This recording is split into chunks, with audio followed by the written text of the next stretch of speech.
My future first years, I just want to let you know, student accommodations are teething. It's my vice and I could do what I want to.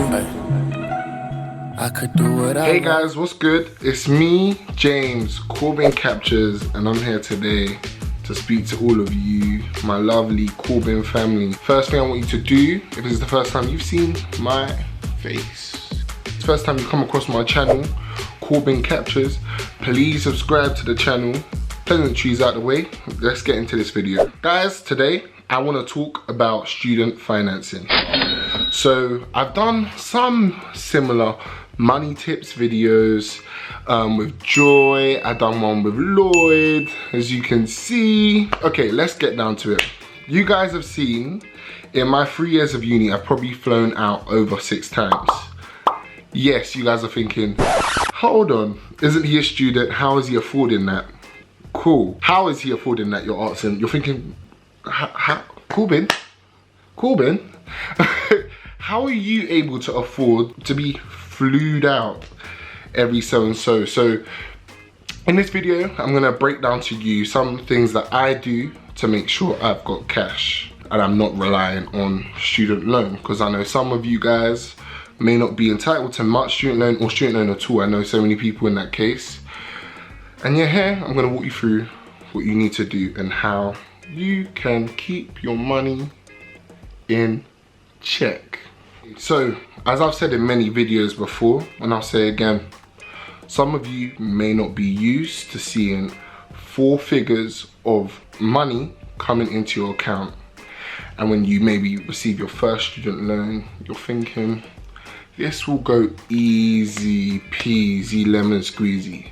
My future first years, I just want to let you know, student accommodations are teething. Rent is expensive.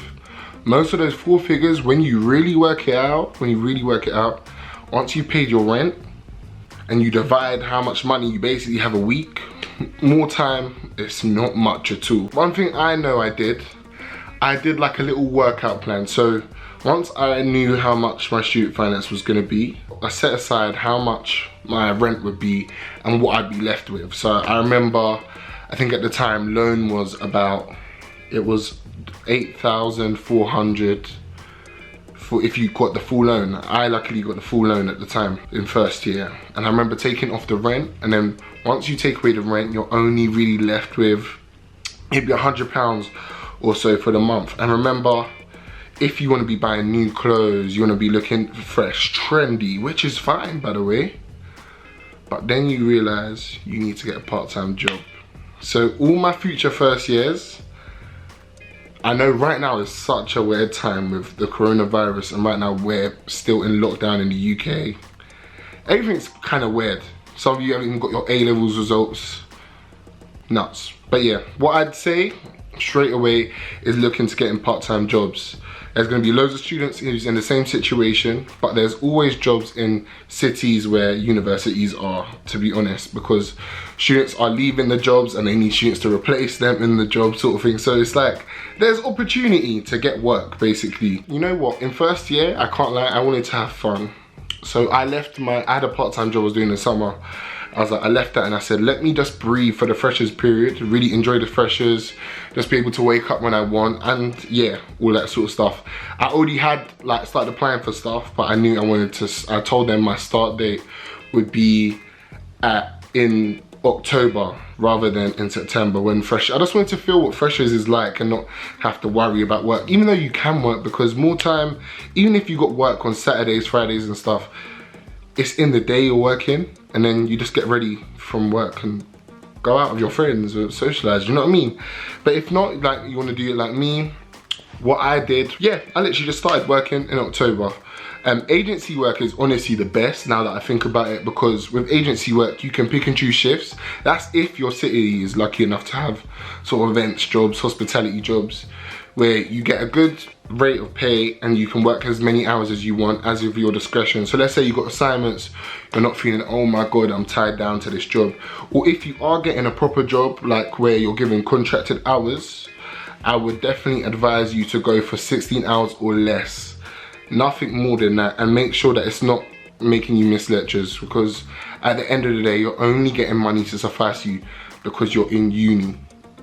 Remember what we're here for. We're not here just to have money and just to be able to buy clothes. We're there for the degree first, innit? So don't put your desires for having to be financially stable above your studies. You get it? It's about measuring out. It's time for everyone to get their maturity intact. Run. Oh my God. I'm having like a mini breakdown. I can't believe that the 3 years of university is already nearly up for me. My last assignment is due really soon. This video is quite sad. God, bloody hell. Back to the video. Right, so you need a part-time job. You need to make sure you have streams of income. And another way of streams of income, if you're tired of, for example, in college you're working and you're just like, oh, I'm not really feeling hospitality, you're not really feeling working with food or whatever, or doing retail, cool. My advice then is also to maybe start up a business of your own talent. So, or a little setup of your own talent. So whether that's you do hairs, if you know how to cook some food and you think you're good, you know what I mean? And to set up a little bit of income. You look at the supply and demand of students around you, because students are like the best customers, because when they need something, they'll buy it. Do you know what I mean? And I can say that because I'm a student as well. Everyone, if you see something that everyone's after and you're able to provide that, people will pay you. If you have a talent, maybe start something up where you know you're gonna get a stream of income and that you're good. I honestly don't advise anyone, even if you get full loan, if you don't, to just rely on loan to cover you, because if you're like me, you wanna be comfortable, you want to buy a pair of trainers every now and then, buy something nice for yourself, just gifts, just to be nice and comfortable during a uni experience. That's what I'd advise. So ways I saved.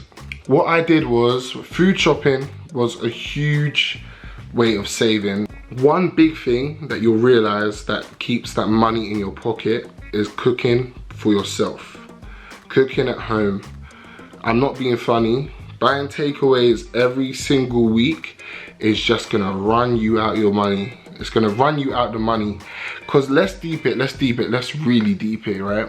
I go beds. Domino's, you're spending what, £20 minimum. Let's say you're spending between 2-3 people. Like every, like, you know, it starts becoming daily and you start realizing your money's going away on food. Food, you know, food that you can be filled up on if you spent £10 in Tesco and fed you for the week. Do you know what I mean? So just kind of cooking off things small. Like I've got videos on my channel where I have cooking tutorials there, where, like, you know, in uni I've just had so much fun with cooking things and like experimenting with flavors, and like you just, it's part, the whole point of this is that you grow up a bit and you sort of mature into yourself. Some of you are already talented enough to know how to cook already, and like this may not even apply for you. Cut corners with prices, do you know what I mean? Get the cheaper option rather than the most expensive option if you know it's gonna taste the same. Yeah, you might be used to one specific product in your house, but if you see that, for example, in Lidl, Aldi, they're selling it cheaper, I'm there. You might call me a cheapskate, but I am a big Lidl and Aldi advocate. I just love Lidl and Aldi. I just feel like Lidl and Aldi, Lidl and Aldi should win awards, because the way that I save, like, cause I mentally like sort of calculate things. I'll go to the more expensive shops like Sainsbury's and Morrison, for example, and I'll see what I want to get. And I go to Lidl and I'm like, I saved about what, £10 or whatever. People just think like when you're in uni you must be broke and stuff, and that's not the case. That's not the case. But still, James, you've not told us how you affording holidays, how you affording to fly out. I'm not joking, guys. All my holidays, the maximum I will spend per person, flight and hotel included, 150. That's my rule while I'm a student. So I won't be going to the super extravagant places. Only extravagant or like higher tier price place I went to was China, but I went with my uni, so it was like there was a discounted price, and that was real cool. That was really cool actually. So my next tip is to adopt like a saving rule. So let's say, for example, every £100 I'll set aside, let's say, depending on what responsibilities you have, about 60% for saving, 40% for spending, And when I look at it, there's not really much now that I'm in third year. A lot of clothes later, I can say I don't really spend too much on clothes anymore. Now it's just general house shopping, appliances, and everything else goes into saving. One thing I would tell all of you guys to do as well, yeah, don't carry your card with you. Don't carry your card with you. Use contactless on your phone if you're paying by card. The reason I say that is because of that £30 contactless limit. So it's like, if you really need to spend over £30, you should consciously already have your card in your bag. Do you know what I mean? And then transferring from a savings account to your main account. So nothing in your main account that you have in your contactless or on your card, but having all your money in your savings. That way you've got, it's like you're almost like second guessing and double checking, do I really need that purchase to be going out my way to open my online banking, then to transfer it to my account? Is it worth the purchase? Just these little things all equal to money saving, because we can all impulse buy, if that makes sense, and end up realizing, you know what, like, there's stuff at home. Another thing as well is to open a student bank account. I opened a student bank account about 3 months into my first year of university. I'm with NatWest. And like with the student bank account, it gives you interest-free overdraft. So let's say, for example, you know that loans coming in March, right? But you're in February and like you need a few stuff and money's getting a bit tough, but you know you can compensate for that just in a month's time when loans come in. You'll be good. I believe you get up to £500 interest-free overdraft, and that way you're able to spend what you basically don't have in your account, and like you pay it back within the month.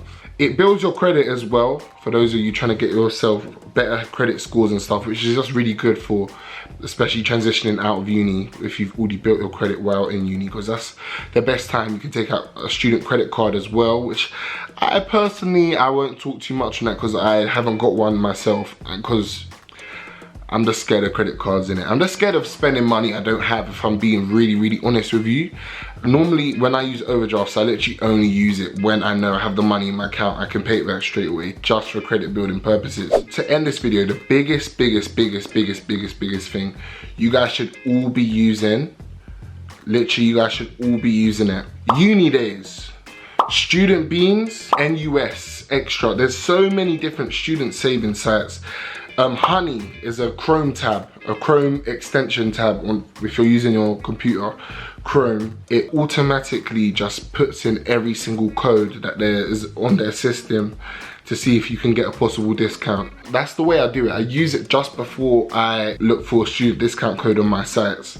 Sometimes I'll be looking at all from 10% all the way to 35% off an order that I plan to already prepare to spend full price on.